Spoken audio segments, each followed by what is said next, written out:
Assalamualaikum semuanya, gaspol lagi. Apps 68-69. Gadis desa istri CEO arogan. Stefan mengantarkan Anna sampai depan kelas, semua mata melihat ke arah mereka berdua, banyak yang menatap dengan kekaguman pada Stefan. Mereka mengagumi ketampanan suaminya itu hingga membuat Anna memberengut. Ngapain sih ngantar sampai kelas segala, senggut Anna kesal. Kenapa hem? Stefan menyelipkan anak rambut Anna ke samping telinga. Lihat tuh mereka pada liatin Mas seperti hendak memakan Mas aja. Cibir Anna dan itu membuat Stefan gemas. Duh, istri kesayangan Mas cemburu. Stefan menjawil hidung Anna. Perlakuan romantis Stefan membuat para wanita di kampus itu merasa iri. Tidak sedikit dari mereka mengakui kalau Anna dan Stefan adalah pasangan serasi. Biarpun semua wanita di bumi ini sekalipun yang menyukai Mas, Mas tetap memilih kamu. Di hati Mas hanya ada kamu, nama kamu sudah terstempel di hati Mas. Sahut Stefan tersenyum. Gombal, sahut Anna malu. Wajahnya meronak karena rayuan Stefan. Mas bukan gombal sayang, itu beneran dari lubuk hati Mas. Sambung Stefan lagi. Saat ini wajah Anna sangat merah bak kepiting rebus. Seseorang berdehem hingga Anna dan Stefan menoleh. Gumam Anna. Melihat kemesraan pasutri itu membuat Via tidak bisa diam saja. Apa-apaan bermesraan di depan kelas, bikin para jomblo iri saja. Enak ya mesra-mesraan terus, gak lihat tempat lagi. Cibir Via. Anna tertawa mendengar Via yang sewot. Makanya cari suami sana, biar bebas mesra-mesraannya. Sahut Anna tertawa. Stefan hanya tersenyum kecil.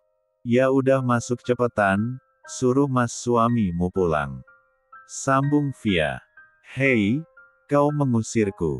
Ucap Stefan. Bukan mengusir tuan, lebih tepatnya menyuruh pergi. Balas Via. Udah deh mas, mas pulang sana. Entar lagi dosenku masuk. Anna mendorong tebuh Stefan. Oke baiklah Hani. Stefan mendaratkan kecupan di kening Anna sontak saja para cewek yang melihatnya merasa meleleh. Padahal Anna yang mendapatkan perlakuan manis itu tapi mereka yang baper. Oh ya Via, Brian titip salam buat kamu. Ucap Stefan.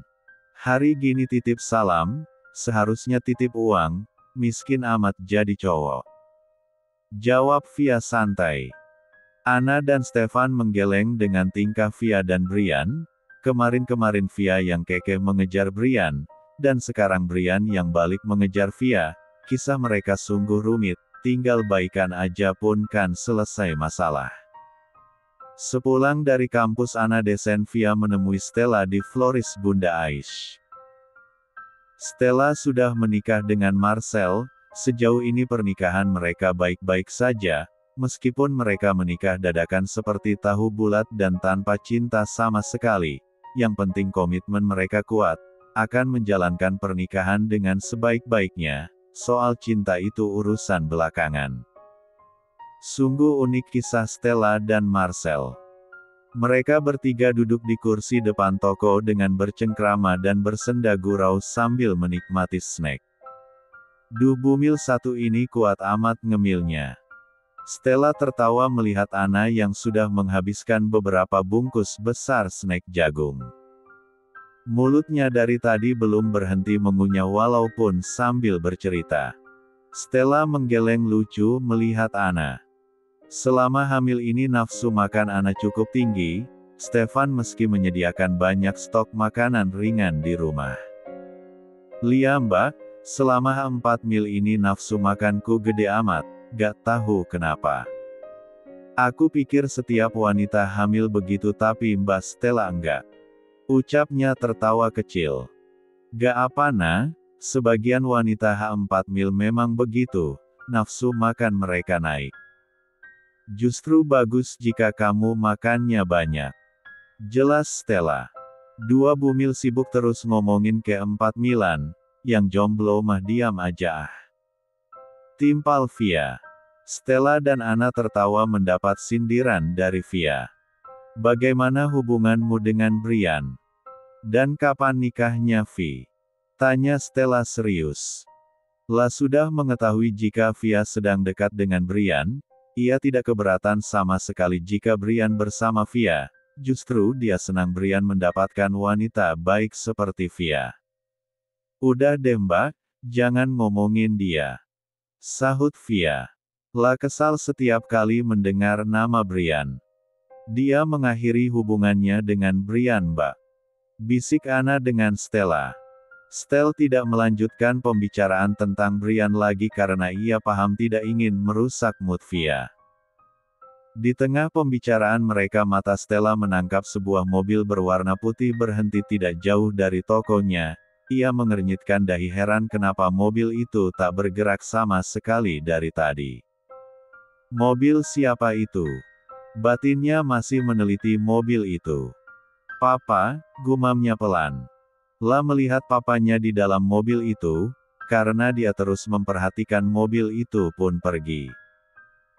Pa, apa papa gak kangen denganku dan mama? Batin Stella lirih, namun bibirnya melengkung tipis. La berpikir papanya sengaja memantau dia dan mamanya, karena kangen dengan keluarga mereka namun masih enggan entah karena malu atau apa. Kami merindukanmu pa, sambungnya tersenyum.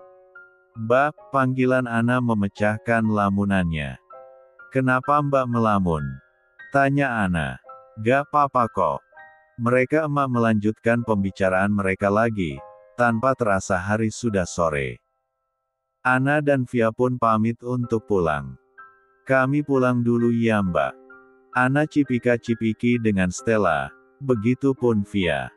Lia, hati-hati ya. Via jaga bumil ini jangan sampai lecet. Ucap Stella sembari tertawa. Aman itu mbak, Anna akan selalu aman bersamaku. Balas canda Via. Ya udah mbak kami pergi dulu assalamualaikum, ucap Anna kemudian masuk dalam mobil Via. Waalaikumsalam, balas Stella sambil tetap memandangi mobil Via yang semakin menjauh. Bumil mau beli jajan lagi gak? Mumpung masih di luar nih, entar gak ada cemilan bagus.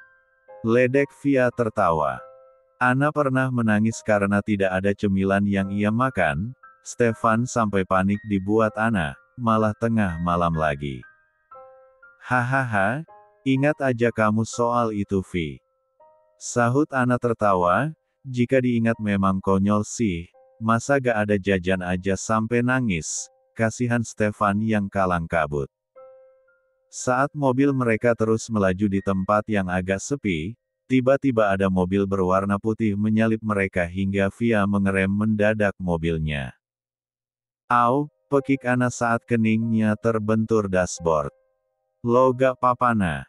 Sorry. Via merasa bersalah. Gak apa kok Vi. Jawabnya sambil mengusap keningnya. Nah mereka siapa? Via panik melihat dua orang pria berbadan besar menghampiri mobil mereka. Gak tahu Vi. Sama halnya Via, Anna juga merasa takut melihat pria berwajah sangat itu. Keluar, bentak pria-pria itu sambil memukul kaca mobil. Nah, lo jangan keluar, biar gue aja yang keluar. Perintah Via. Gak Vi, Anna menggeleng takut. Biar. Au. Pekik Anna dan Via saat kaca mobil mereka pecah dipukuli pria-pria itu. Wajah mereka pucat seketika karena ketakutan. Tanpa banyak bicara pria-pria itu menarik Anna keluar. Lepaskan, Anna memberontak namun tenaganya tidak ada apa-apa dibandingkan pria itu. Lepaskan dia. Via memukuli pria itu untuk menyelamatkan Anna tapi pria yang satunya lagi menghentikannya. Bawa saja dia sekalian, ucap salah satu pria itu. Awalnya mereka hanya akan membawa Anna, namun mereka tidak mau kesulitan oleh Via akhirnya juga membawa Via. F69 Mereka menyeret Anna dan Via ke dalam mobil. Anna memberontak hendak melepaskan diri, namun tenaganya tidak bisa menumbangkan mereka. "Siapa kalian? Kenapa kalian menculik kami?" bentak Via dengan suara tinggi. "Diam kalian," bentak pria itu membuat Anna dan Via menciut. Mobil terus melaju dengan kecepatan tinggi. Anna dan Via ditempati di kursi belakang dengan dua orang pria besar yang membungkam mulut mereka. Anna terus memberontak hingga ia mendapatkan celah langsung menggigit tangan pria itu dengan sekuat tenaganya. Pekik salah satu pria itu karena Anna menggigit tangannya. Anna menggigitnya tanpa bisa dilepas dan teman di sebelahnya menamparkan Anna hingga gigitan Anna pun terlepas. Anna terhuyung karena kerasnya tamparan tersebut membuat sudut bibir Anna pecah dan mengeluarkan darah. Anna, pekik Via syok melihat Anna ditampar keras hingga terluka. "Brengsek kalian, Bangs *T", Via memberontak membalas pria yang menamparkan Anna namun ia juga mendapatkan tamparan.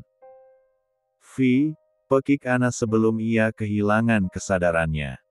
Pria itu membius Anna hingga pingsan, begitupun Via. Via mengerjapkan matanya saat sadar, wajahnya sangat sakit belas tamparan pria itu. Saat ini ia tidak tahu sedang berada di mana, tubuhnya terikat di sebuah kursi dengan kaki dan tangan juga terikat.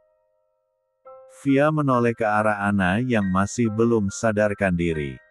"Nah, Anna," panggilnya. Ia hanya bisa memanggil karena tangannya yang terikat tidak bisa meni-3 Anna. "Nah," panggilnya lagi kemudian terlihat Anna yang mengerjapkan matanya. Kita di mana?" tanya Anna sambil meneliti sekeliling. Hanya ada tumpukan kardus dan beberapa barang lainnya yang sudah diselimuti oleh debu, sepertinya ini adalah gudang. "Entahlah Nah. Lo gak apa-apa kan?" tanyanya khawatir pasal Anna saat ini sedang hamil. "Gak apa-apa balas Anna. "Di kantor. Stefan baru saja selesai meeting." Ia melihat jam yang melingkar di lengannya. "Hani, sudah pulang belum?" Stefan mengirimi Anna pesan lalu melanjutkan jalannya menuju ruangannya. Sesampainya di ruangannya ia mengecek ponselnya, tapi pesan yang dikirimnya belum dibaca sama sekali oleh Anna. "Kenapa gak dibalas?" batinnya bertanya. Kemudian menekan tanda panggil. Terhubung tapi tidak diangkat, hingga beberapa panggilannya tetap tidak diangkat. "Kok gak diangkat? Di mana dia?" batinnya. Perasaannya sudah tidak tenang, ia kepikiran kenapa istrinya tidak mengangkat teleponnya. "Sibuk amat." Brian yang baru datang langsung melayangkan pertanyaan. "Biasa, pasti sibuk dengan istri," ledek Andre. Andre dan Brian duduk di depan Stefan yang berbatasan meja. "Ngapain lo kesini? Pengangguran lo hingga kesini tiap hari," ucap Stefan datar. Lah heran dengan Brian yang setiap hari datang ke kantornya, seperti orang pengangguran saja pikirnya. Padahal Brian juga mempunyai perasaan, tapi ia bisa sesantai ini, pergi ke sana jemari sesuka hatinya. "Hehe. Duit gue udah banyak, jadi untuk apa terus-terusan bekerja?" sahut Brian sombong. "Cuy. Banyak duit tapi jomblo." Timpal Andre tertawa hingga membuat Stefan pun tertawa. "Mau di kemana garis bawain duit banyak tapi tidak ada yang ngabisin," sambung Andre lagi. Brian hanya diam tidak menyahut, ia kesal karena diledek terus. Ting. Motif pesan di ponsel Stefan, terlihat nomor tidak dikenal di layar ponselnya. Penasaran ia membuka pesan itu dan ia membolakan matanya. Dan ponselnya langsung berdering dengan nomor yang sama dari pesan itu. "Halo, Dek." Ponsel Stefan terlepas dari genggamannya, bibirnya bergetar mendapat kabar dia. "Stef, Ada apa? Tanya Andre juga Brian. Mereka heran karena wajah Stefan tiba-tiba menegang. Garis bawah Anna dan Via diculik. Stefan langsung bergegas keluar ruangannya. Brian pun menyusul Stefan, ia ingin membantu juga ingin menolong Via. Stefan melajukan mobilnya dengan kecepatan tinggi dan kini ia sampai di depan Floris. Stella, teriak Stefan memanggil Stella. Steph, kaget Stella dengan kedatangan Stefan yang teriak-teriak. Mana Anna? Ucap ia datar dan dingin. Mana Anna? Kamu sembunyikan di mana Anna? Teriak Stefan berang. Ada apa ini? Marcel yang baru datang menengahi. La yang hendak menjemput Stella kaget ada seseorang yang membentak istrinya. Tanpa memperdulikan Marcel, Stefan masih mencecar pertanyaan pada Stella. Apa maksud kamu Steph? Tanya Stella yang masih bingung. Jangan pura-pura bodoh. Kamu kan yang menculik Anna. Duar. Bagai disambar petir Stella mendengarnya. Segitu tidak percayanya kah Stefan jika dia sudah berubah, dia sangat menyayangi Anna mungkin ia menculiknya. Tidak Steph, aku tidak melakukan apapun, mana mungkin aku melakukan itu. Jawab Stella dengan suara tinggi. Brian pun datang menghampiri Stefan. Tadi dia pamit untuk bertemu denganmu, tapi tak lama aku mendapat pesan foto Anna dan Via sedang terikat. Suara Stefan melunak. Stella membungkam mulutnya syok. Garis bawah apa? Tanyanya gugup. Tak garis bawah tadi kami memang berkumpul di sini, tapi Anna dan Via sudah kembali. Jelasnya. Stefan mengusap wajahnya kasar. Apa tidak ada hal yang mencurigakan di sekitar tadi? Timpal Marcel menengahi. Stefan mengingat kejadian hari ini, ia teringat sebuah mobil berwarna putih yang berada tidak jauh dari rumahnya. Ada sebuah mobil berwarna putih tidak jauh dari rumah. Gumam Stefan. Apa mobil itu mengikuti lo Steph? Timpal Brian dan Stefan menggeleng. Tunggu, sela Stella. Kini semua mata menatap arah Stella. Tadi ada mobil garis bawah, ucapan Stella menggantung ia langsung membungkam B1 birnya dengan tangannya. Wajahnya sangat syok. Mobil apa Stel? Stefan balik bertanya. Papa, ucap Stella yang membuat mereka bingung apa maksud Stella. Stel, apa maksudnya? Stefan tidak sabar mengetahui. Tadi saat kami sedang bicara, aku menangkap ada sebuah mobil berwarna putih tidak jauh, dia terus memperhatikan kami, merasa aku tahu jika diperhatikan mobil itu pergi, namun aku melihat papa di dalam mobil itu. Jelas Anna apa yang ia lihat tadi. Sander, Stefan mengepalkan tangannya hingga menampakkan urat jemarinya. Kemungkinan dia pelakunya Steph. Sahut Brian. Apa ada petunjuk lain? Sambung Brian. Tidak ada. Jawab Stefan kemudian notif ponsel Stefan berbunyi dan dengan nomor yang sama. Dengan cepat ia membuka pesan itu. Pesan di mana ia memberitahukan alamat di mana Anna dan Via disekap, ia juga meminta tebusan. Stefan menyiapkan tebusan yang dipunya, dengan cepat ia melajukan mobilnya ke tempat tujuan dengan Brian yang menemaninya. Tidak mau tinggal diam, Stella meminta agar Marcel juga mengantarnya. Bagaimanapun papanya lah yang bertanggung jawab atas penculikan ini. La tidak ingin sang papa bertambah nekat, ia ingin menghentikan aksi kejahatan sang papa.